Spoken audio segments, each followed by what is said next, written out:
like if you go in from meat to fish, you're gonna feel like that.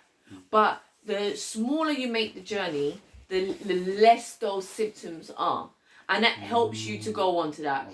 If you go into and make a big leap, you're gonna feel those symptoms. What is important is that you acknowledge that these are the symptoms of withdrawal. So you are trying to withdraw. So you are going to have symptoms of withdrawal. Definitely. So these are the ways that you go like, oh, I'm feeling hungry. You know, the first time I tried to fast, by 8 hours in, I'm having headaches. Big man thing. But now I can fast 24, 48 hours without feeling a thing, because it's over a certain time. The first time when your body tries to do it, your body's going to like, you know, if you don't have food, you're gonna die. You're feeling sick now. You're really feeling sick now. Oh, lie down. I was all having to do things like take paracetamol and that. I don't even take paracetamol. Do you know what I mean? Because I was having headaches.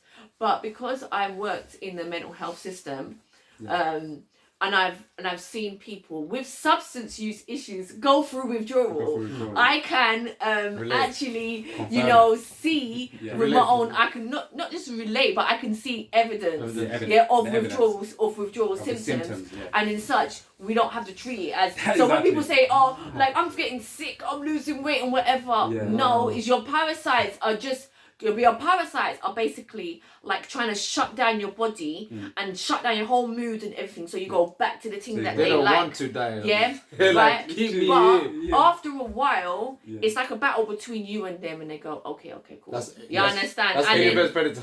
no, literally. Yeah, literally, that's what happened. Like I said earlier, when me and my partner we started, like we gave it a go, bro. I couldn't believe. I felt to myself, my mind was starting to play tricks on me. I thought to myself, bro, I'm never full up. I'm always hungry, bro. I eat, I'll be only full up for like a good half an hour, and I feel like, you see that fullness, proper eating, proper chicken and stuff like rice, and you proper full. That, bro, I was starting to miss that. And the weeks went on, I thought, no.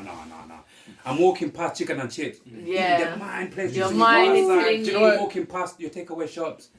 And you're like, raw. That as well. I was going to say the smell. Yeah, the smell. Yeah, the smell of the food. Yeah. The smell, is also just really ingredients, seasonings, coriander.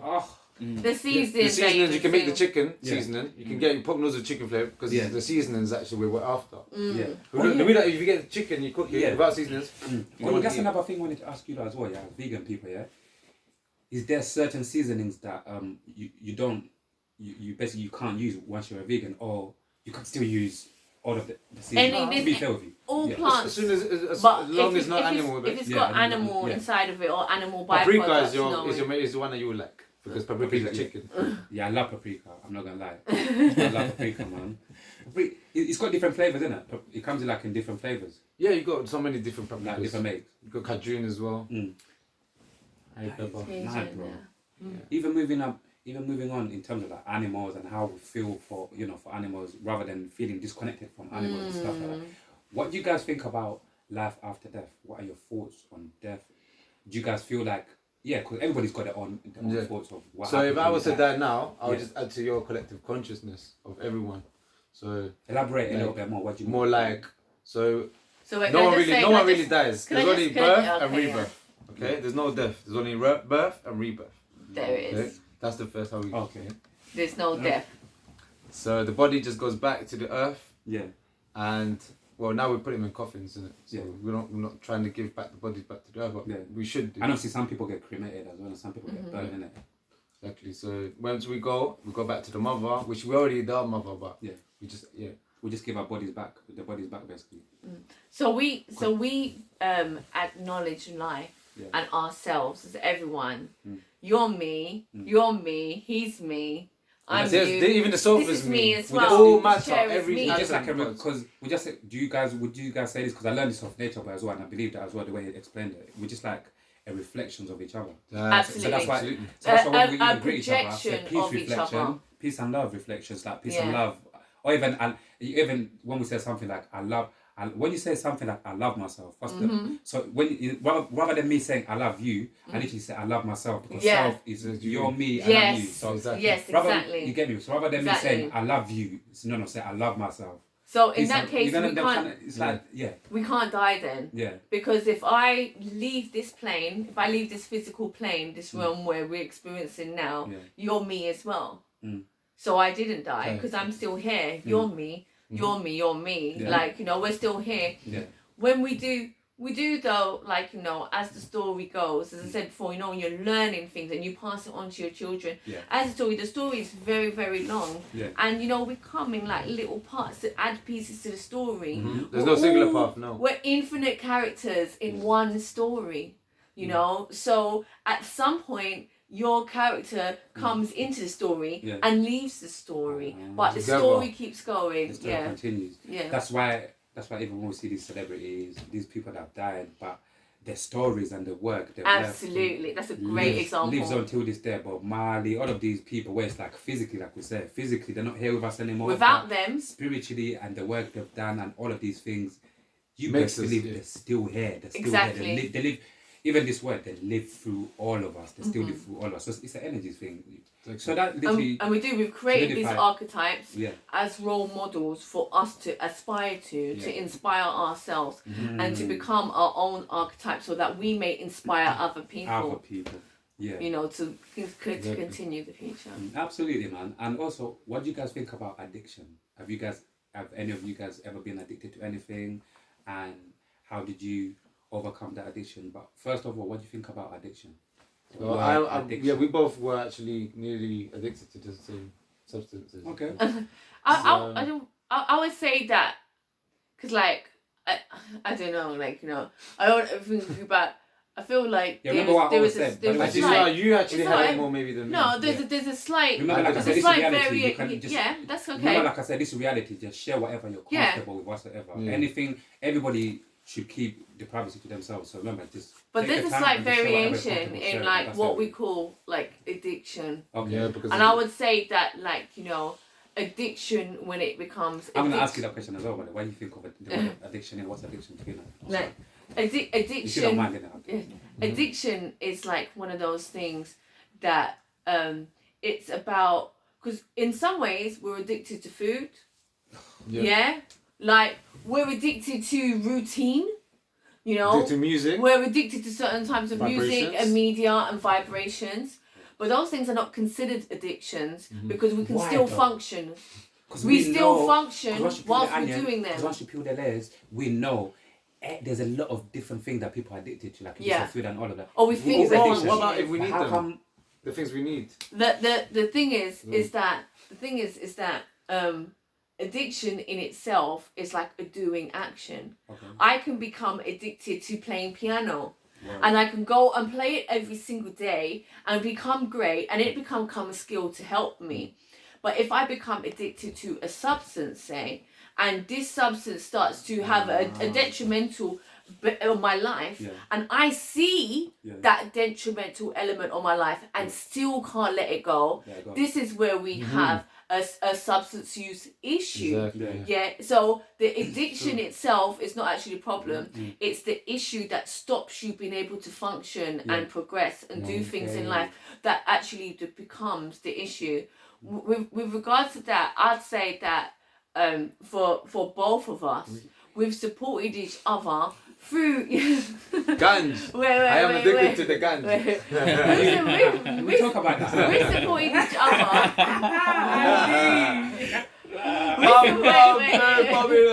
We supported each other through many things. We supported each other through many things. That's why I brought it up, because I'm a.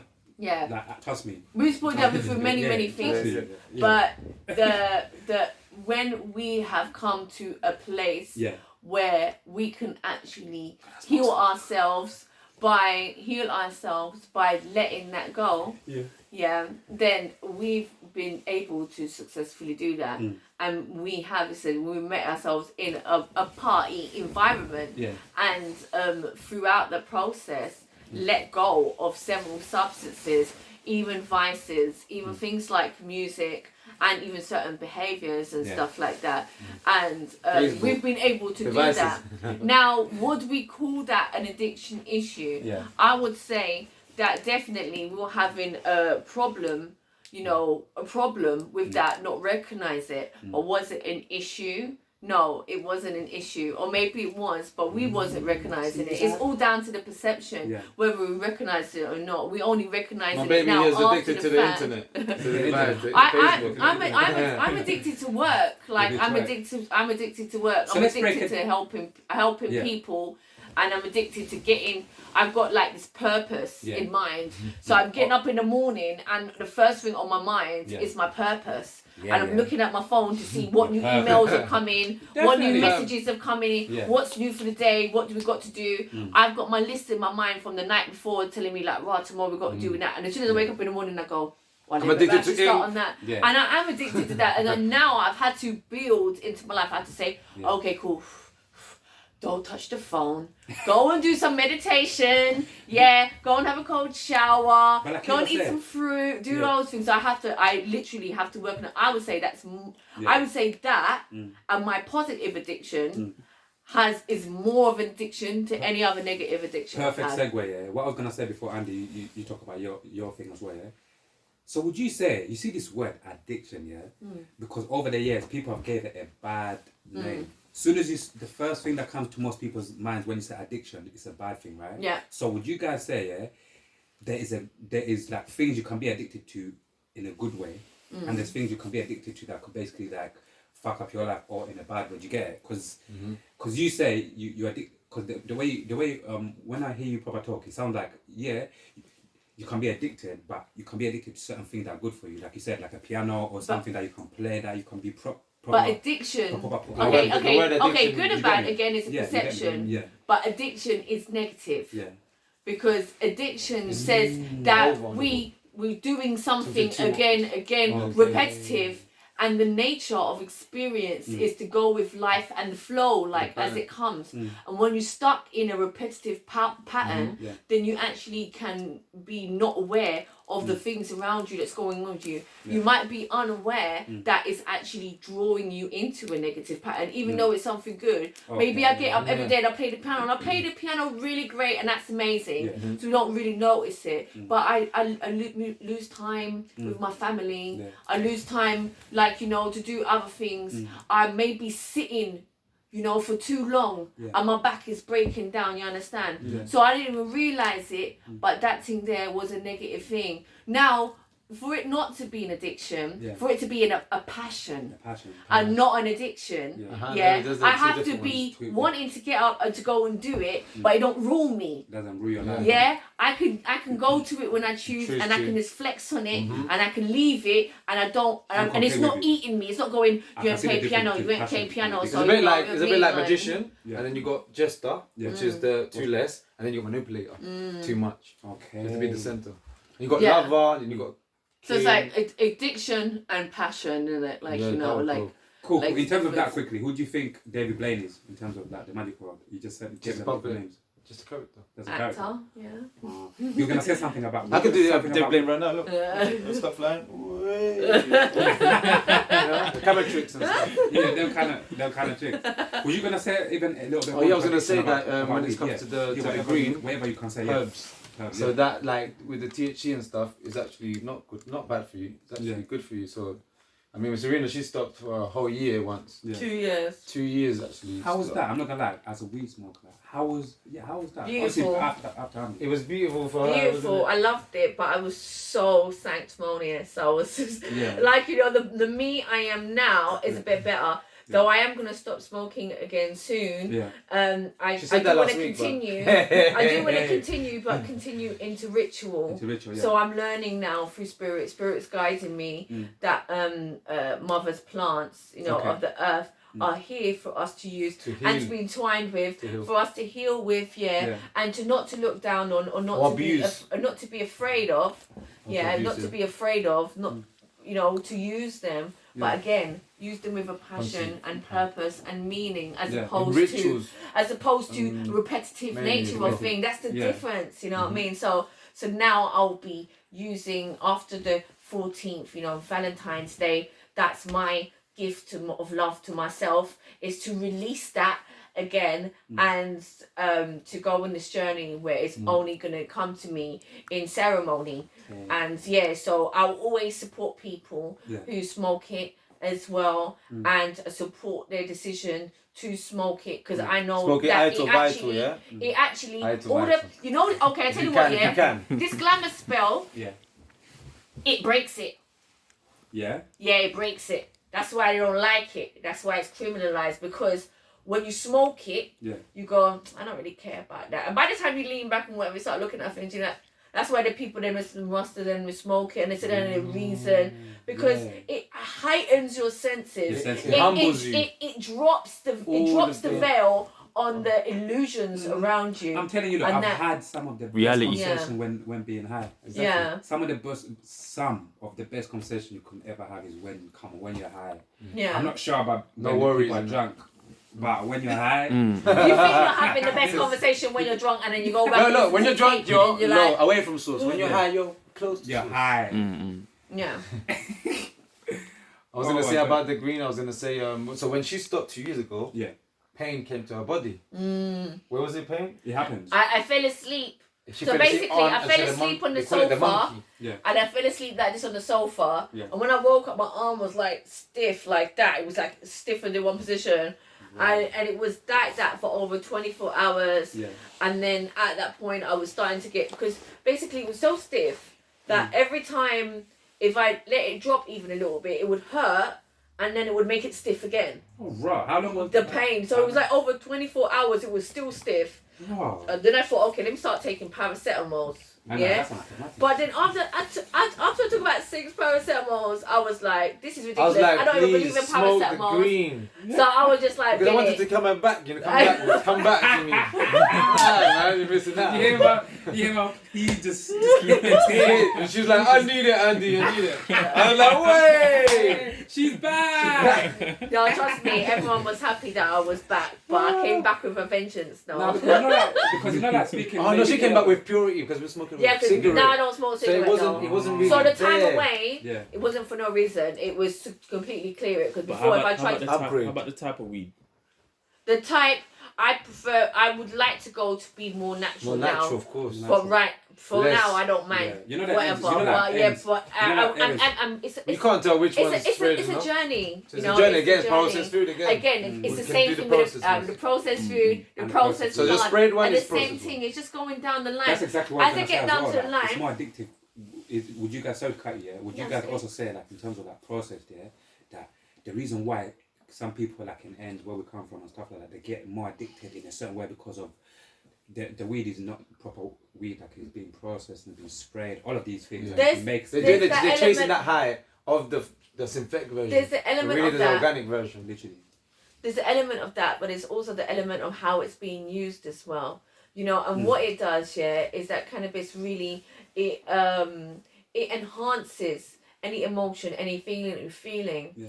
It can be something to help you to feel calm, but if you're overusing it and you're using it to feel calm, it's going to stop working for that reason. Now you've got people working with trauma, wanted to use it, it's not working, continue going at it, trying to self-medicate with something that's no longer working, and then too much THC, no round, CBD. It goes, but that's why when it goes round in that perpetual cycle, it's not even a chemical thing, to be honest. The chemical thing is the smallest fraction of what it is. It's the emotional connection that you're having to this plant that you're not getting, and you can imagine it like, you know, you're trying to find this healing in the plant, and that you're looking for it, and then it's not coming. So when you are having this plant, really, it's not about using it for that. It's about using it like when you're well and when you're feeling good and when you want to give more good vibrations, enhance because it's an enhancer,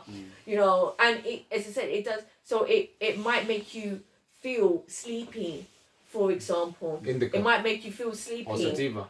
It might make you feel sleepy. That's what happened to me when I first started smoking. But if you smoke weed to go to sleep, you have to smoke weed to go to sleep. That is and now you become an addiction, and the addiction is not on the weed. The addiction is on your need to self-medicate yourself to put yourself to sleep. Because you never found the natural way to put yourself to sleep. Do you understand? So it's like if you have a pain, if I have pain If I have pain, yeah, now, that's me. for example, like, I have pain. I had pain that time, yeah. I rarely do that, I could never wake up bake. Otherwise, unless I'm staying at home. Yeah, I did this because... Yeah, you get me. Unless you got days that obviously it's been locked down and stuff like that. Unless you got days where you're staying in and you don't really need to go out. I don't understand. There's certain people who they say unless they wake and bake or whatever, they can't function in the morning and do whatever they need to do. That's what they maybe think. It's just maybe like that. It's a mental thing. Yeah. But they put that in the movie then. Wake and bake, Method Man and then Snoop Dogg and everything. And everyone thinks wake and bake is cool. So why wouldn't you do it? Because it's cool, This is the thing. It's part of that is the programming from the media as well, giving us things like wake and bake as being cool, and a part of us going like, I'm cool, I can wake and bake in it, and then you get used to it, and soon after a while, life is boring unless you've had a spliff in the morning. What are you going to do with your day until you put it down and you start doing something to your day, and you're like, no, you know what, actually it's better if I don't have it in the morning. But then I'm not to say everything's better or less. It's good for creativity. It's a spectrum. Music, art. And it depends on the person.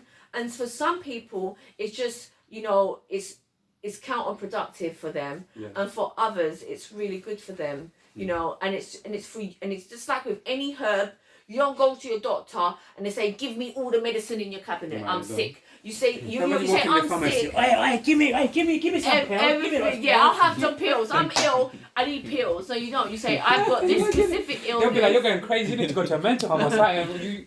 You're asking for all the medication. You would end up in a mental home probably after that, because you would get, your body will start breaking down and your mind will start breaking down for it.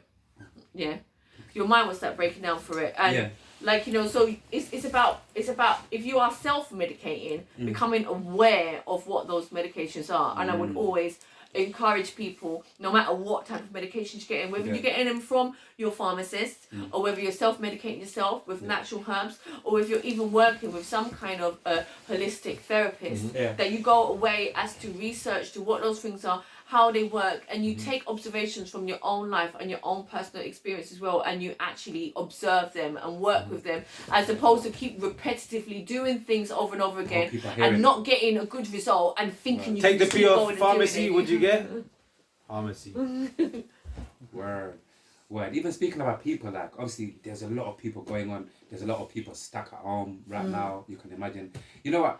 When you're trying to not mention a certain thing because COVID and all of these things. When you say to yourself, I'm not even going to talk about it anymore. You find yourself talking about it again. Another one. So it's like, obviously there's a lot of things going on. You can imagine different households, different people. Some people are probably lonely, stuck indoors. Like we're talking about self-medicating.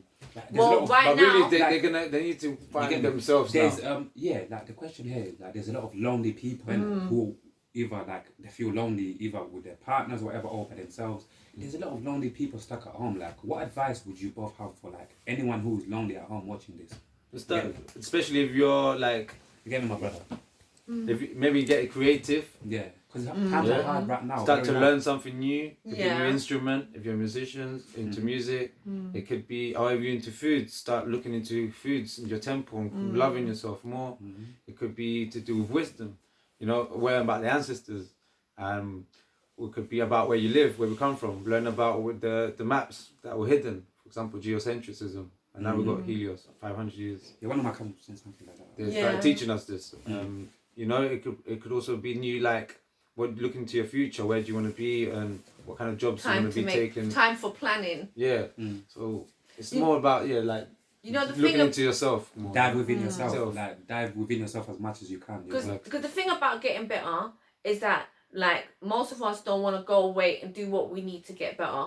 But getting better usually comes in isolation. You have support from other people, and support is good. But the time when you really get better is when you do something by yourself.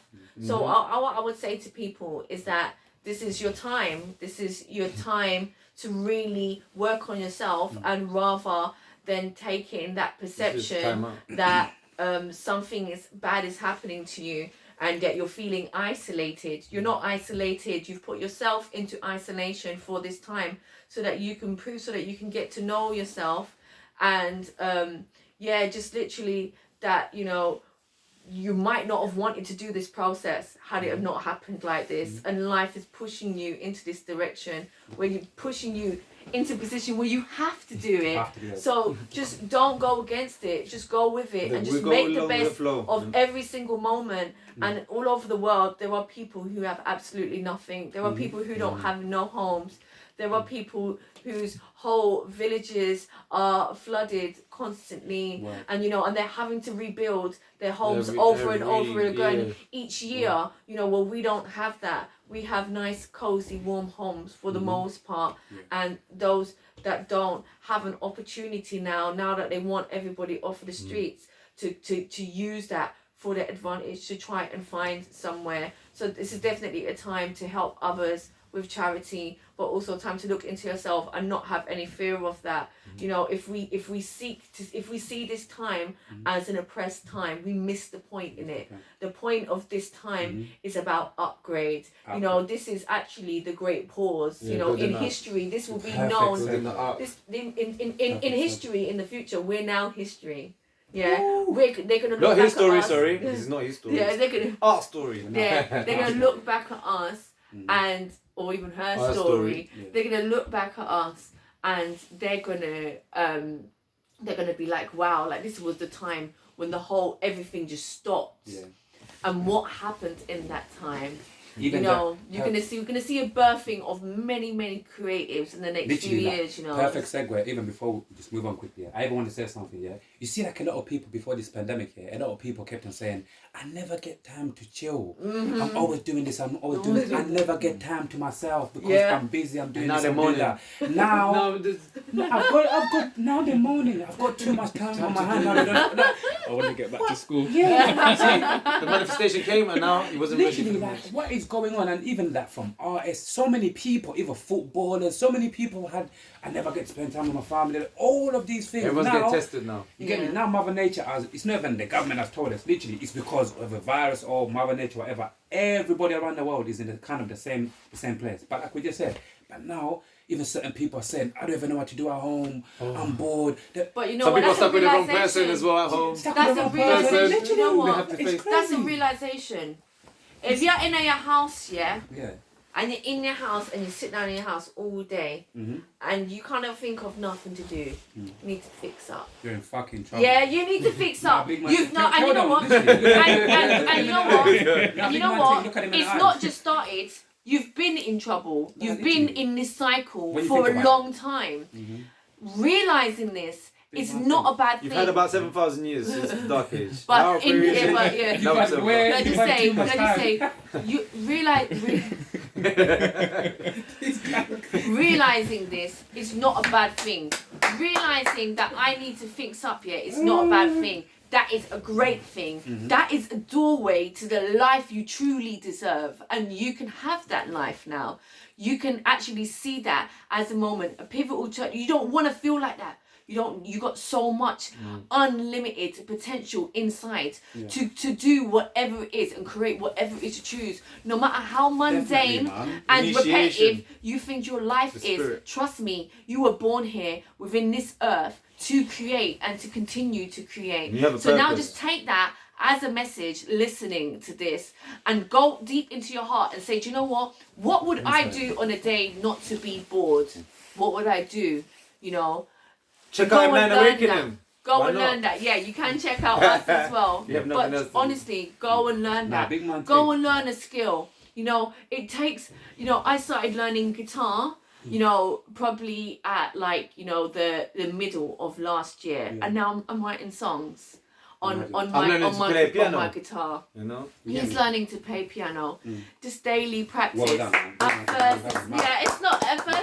At first it doesn't sound the way you want it to sound. That's the beauty of starting something in life with anything. She's learning a new language, Spanish. I'm learning Spanish now. Thank you. Like we say, that's why I love connecting with like-minded people, because you can always see each other and agree on certain things that, bro, once you start something, all of us know you're not going to be the best, but at least you've started and you can only get better. Look at with my channel, to even say nice and quickly, there's a lot of things that people are telling me, I could see potential, you can do this, you can do that. I know but I've just started, it's like I'm taking baby steps. So it's like in anything in life, just know that at the beginning you're not going to be the best, you get me? Oh,